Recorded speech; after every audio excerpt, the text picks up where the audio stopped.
So this first poem is called Arrival.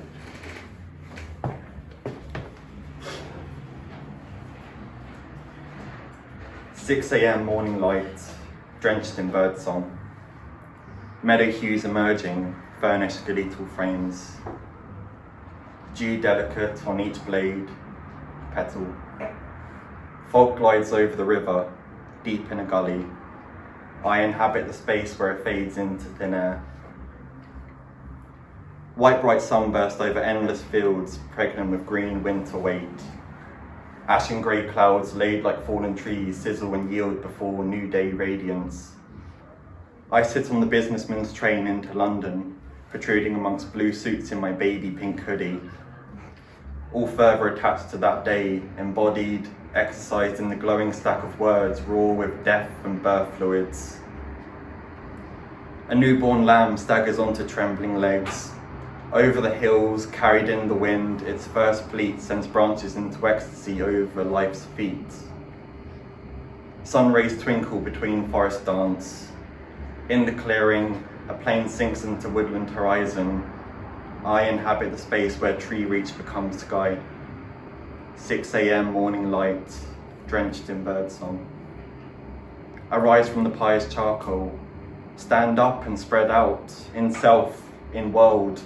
Here's new form, moon-kissed with before. You are not a child delivered out of womb, but a man crawling out of cocoon. That's the first one. There we go.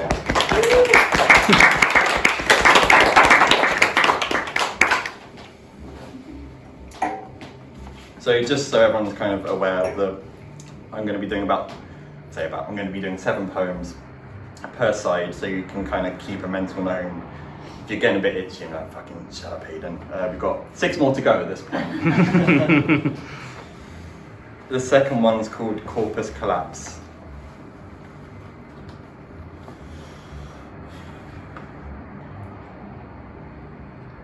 And our unfolding future, ravaged, reaped, sacrificed to stop the world splitting.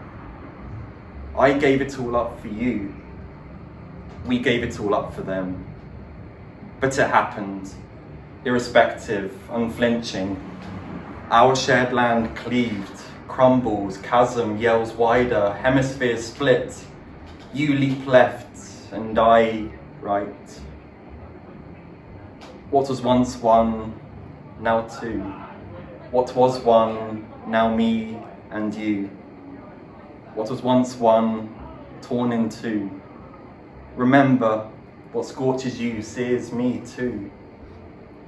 This life here, the life that's left, the life that's begun, this life's for reunification. This is our life's work, reunification. What was once one, lost as two. To bridge the world, the word must be true.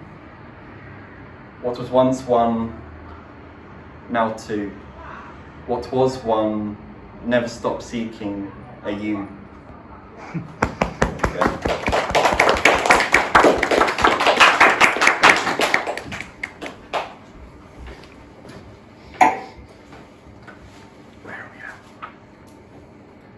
I thought I'd give a little cat paper clip so everyone can kind of get a little bit of pleasure out of the smallest grain of happiness. So the next one, Marc shared the title to me earlier. We were talking about he's recently read the poem himself, which is to have my humble words read by such a profound and incredible human being. All lies. So yeah, he shared the title for this and he just rolled off the tongue. It sounds so not as cringy as what I'm about to say. So this is a preamble to say the first word that comes out of my mouth after this, I deeply apologise for. But if you can kind of have a leap of faith and trust me that the poetry may be worth it afterwards. Hashtag Hayden, we could live here. I completely butchered that. That was horrible. Do you want to try that one again? So there's this horrible, terrible word I was about to say.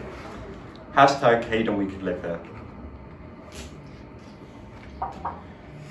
That wooden shack reblogged on Tumblr in 2015. That lone, desolate shack subsumed by mountainous rock. That image, your tag below the image, seared into memory. It was our only chance. We sailed across the sea of faith. She lives there. He lives there. They made it. They built a home. He brings back fish and breaks open her fresh bread. She summons crops by the season. Who wouldn't listen? In glorious simplicity, they pay worship to the island in day, and he serenades her by the fireplace each night. I visit sometimes. They detail your sojourns, how beautifully you've grown. More than once, I've been told you've just passed through, wandering the dewy grass, dancing with mist, cliffside. Here, now I'm told you're with us at the table, right there, as we eat our rustic broth. But I cannot see you. You do not see me. We do not attempt to talk about it. A candle flame flinches in escape of my breath.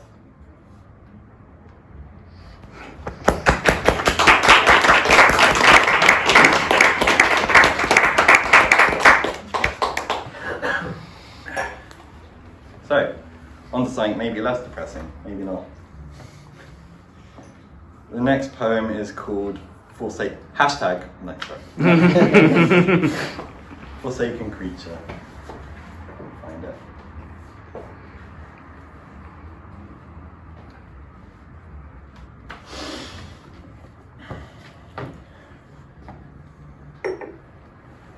A life spent lakeside, waiting on the reel to peel away.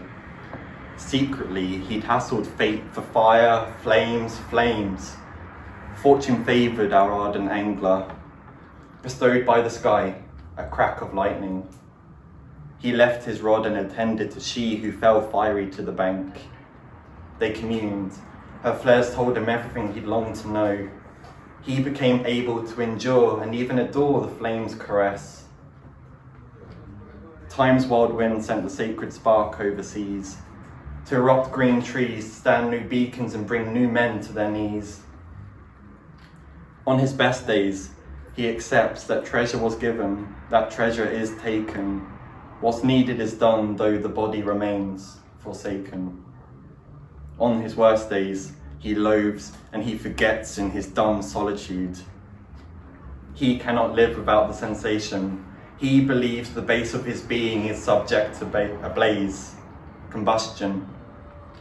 Addicted to the trip, unable to speak of the grace, he curses that which once was prayer and became actuality. What was once prayer, now stuck as a demanded destiny. He's returned to time rigs, eyes watching for fizzing activity where he shall cast. Mind's eye always scans the pool's verge. Each sign of storm, he collapses the bivvy, takes off his coat, and he hums his song of experience.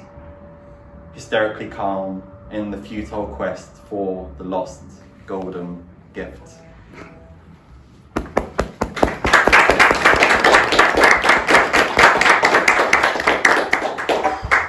Thank you. I should have said beforehand, don't feel obliged to clap after every poem. It makes me feel better, I really appreciate it. Validation is what I need to keep it up, but I mean, I could have left it to the end, but thank you very much, it's very kind.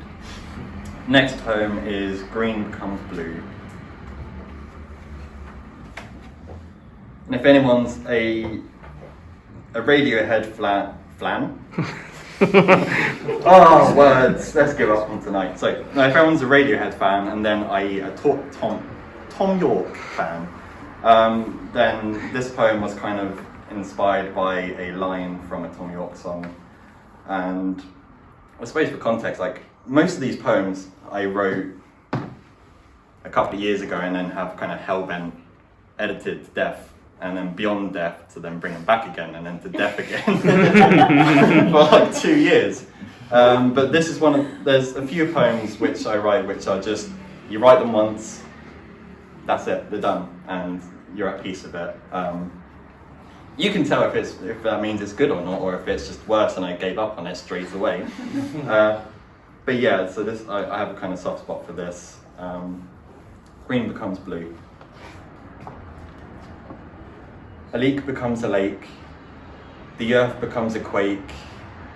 As I become you, and green becomes blue. A hand becomes a quake. The earth becomes a lake.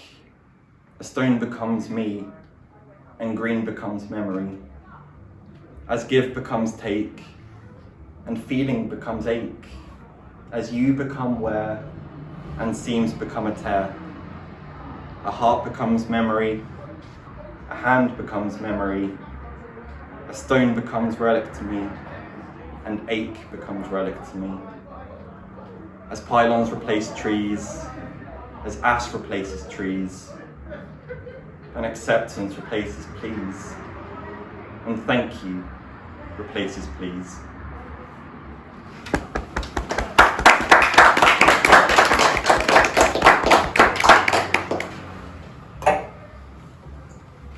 Right, so we have, if anyone's keeping count about when to when to get rid of me, we've got 2 more poems here, nearly there, nearly made it, good job.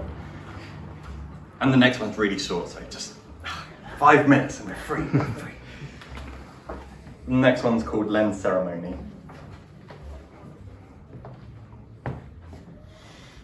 Len nearly met love today, but her parents were with her at the table. Len ended up holding eyes and actually smiling at love today, long enough to see love smile back. Len left the cafe much after love, its heavy church doors wide open. Greeting guests, he thanked them for attending his blessed wedding and untimely funeral.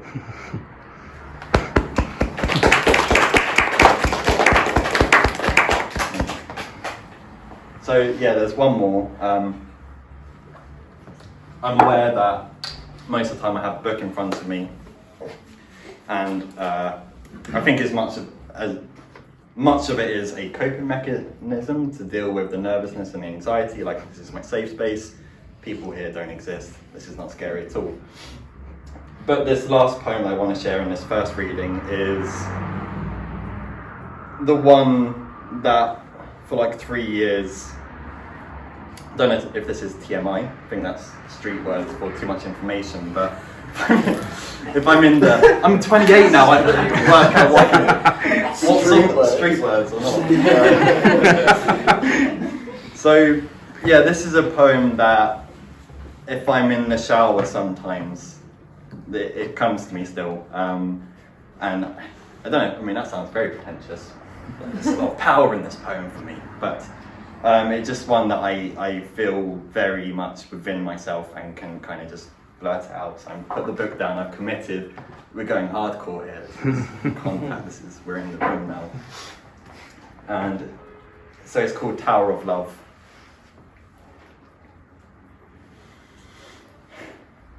The lens is love. To perceive, to act, the lens is love. The lens to believe, the lens least cracked, the lens is love. My love needs to be pure and clear, crystalline and aligned to my being as the view from my eye. But I want my love to be obsession, feverish to be everything I see through the clear crystal lens. My love tries to build a tower, an object to offer praise. But with Babel it will collapse in the reach to meet God's blaze. My love must stay grounded. My love must stay a lens. Before the building gets too high. Before my love is scorched again. Thank you.